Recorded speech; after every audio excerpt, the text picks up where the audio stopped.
Hello everyone, welcome to the 225 Q&A practice.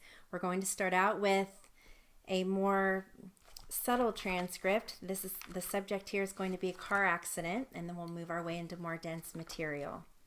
Okay, this is going to be defense questioning. Here we go.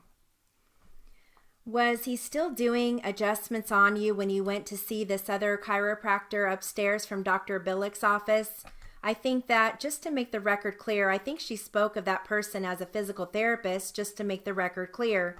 Let me re-ask the question so you understand. Were you still undergoing treatment with Dr. Mukai at the same time that you were undergoing physical therapy with the doctor who was above Dr. Billick? I'm not sure of that answer, but I think he's the one that told me to go there. Dr. Mukai referred you to that place? Yes, I'm pretty sure. And was it Dr. Mukai who said they shouldn't have been doing what they were doing? No, I believe not. Who was the one that they said shouldn't have been giving you that stimulation?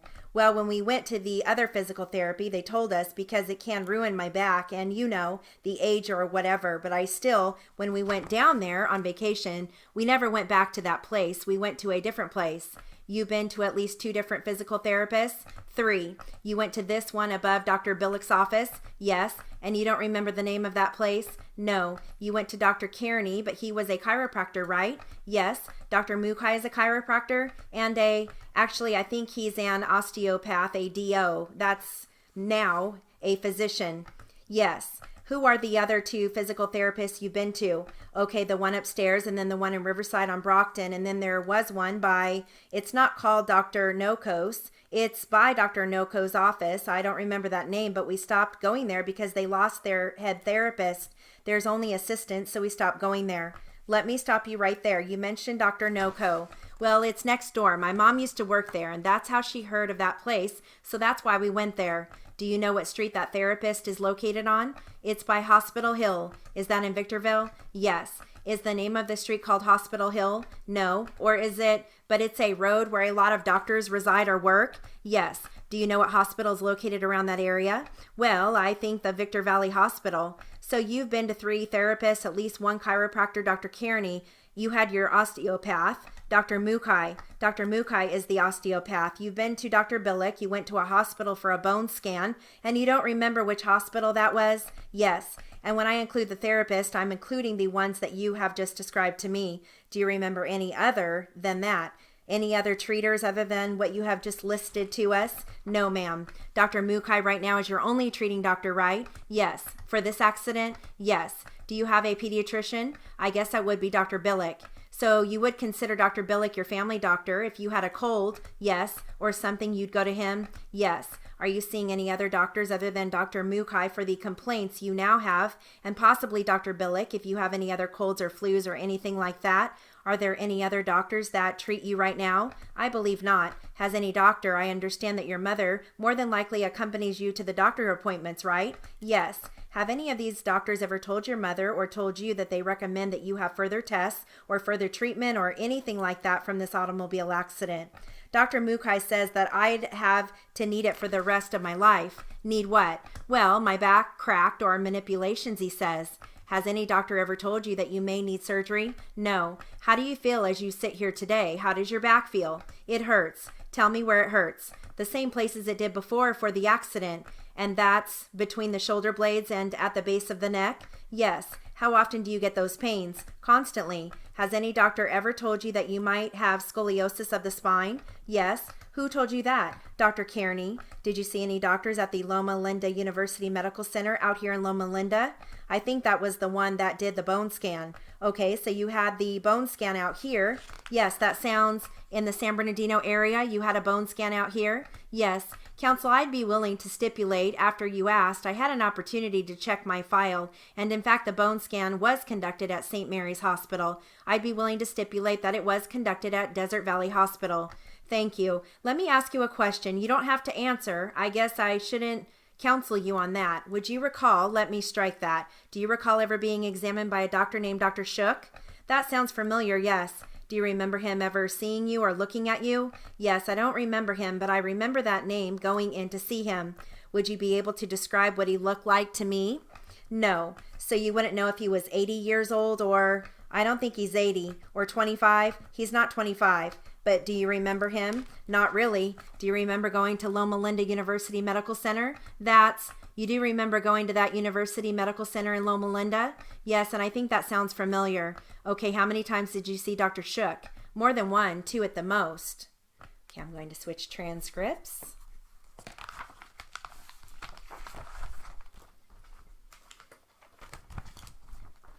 Okay. Let me grab People's Exhibit 3 real quick. All right, does this appear to be a diagram of the master bedroom? I know it isn't to scale, but does it appear similar? Yes. Tell us what you located in the master bedroom. Upon entering the room, I noticed a Mossberg 12-gauge pump-action shotgun leaning up against a wall next to the bed. Was that weapon loaded? Yes, it was. Continue. In a nightstand next to the bed, I also found a loaded Colt .45 handgun. When we flipped over the mattress, we noticed that the fabric of the box spring had been cut and then repaired. I cut the box spring open and I discovered that a very large sum of money had been placed in there. Was it just sitting in there, or was it wrapped or bound in some way? The entire sum was wrapped in plastic. When we removed the plastic, we realized there were individually bound stacks of money. What were they bound together with? Rubber bands. Do you know how much money was discovered in this mattress? I believe it was somewhere around $120,000.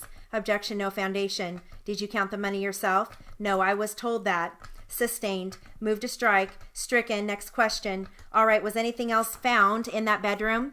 Yes, I found a large wooden jewelry box of one of the dressers that contained a large amount of methamphetamine along with some paraphernalia. What kind of paraphernalia? There were several cut straws, some razor blades, a small scale, and there was a glass pipe. Anything else found in that room?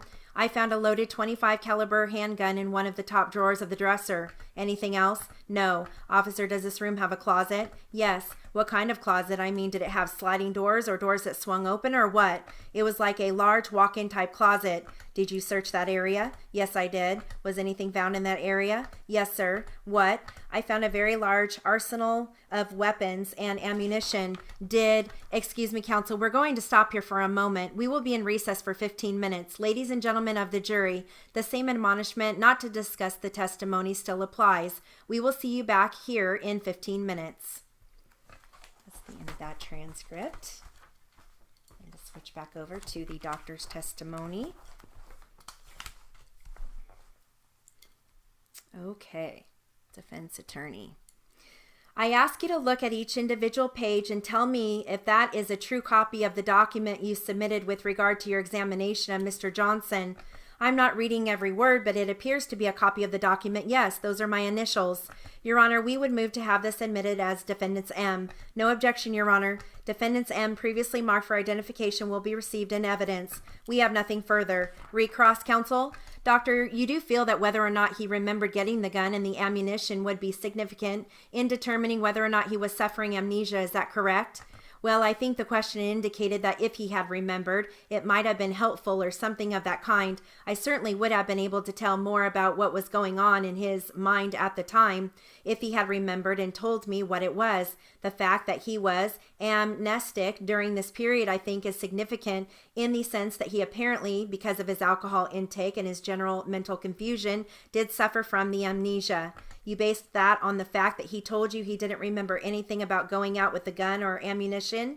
That's true. And also about the shooting incident, you feel that since he told you he didn't remember anything about shooting a gun or shooting at anybody, that this also was significant of the fact that he didn't recall and had amnesia? Yes. These facts are only as good as the information you are receiving, is it not?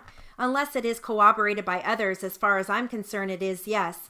I have nothing further except to ask the doctor. I didn't look at the report, doctor. I have looked at it before. There is some other writing on the report. You didn't put it there? No, the only thing I wrote on the report was my name. Your Honor, I think both counsel and I will stipulate that the jury is to consider, from looking at those reports, only the printed matter. There may be some penciled or other items on some of these reports, and we were both looking for clean reports, and this is about the best we could come up with. That is correct, Your Honor, so stipulated on behalf of the defendant. You are referring specifically, I presume, to the letter designations of the Penal Code section? Yes, Your Honor. One step further, Your Honor, there are some faint underlinings throughout the report, and it would be stipulated that those are not the underlinings of Dr. Drury. We would ask that the jury ignore them, just look at the report. All right, ladies and gentlemen, pursuant to the stipulation, as far as defendant's M is concerned, you are to consider only the typewritten portion of that report. And with reference to the typewritten portion, if there are certain areas where there are underlinings or brackets on the side of the paragraphs, those are to be ignored by you for any purpose. They are not placed there by Dr. Drury, okay? Nothing further, Your Honor.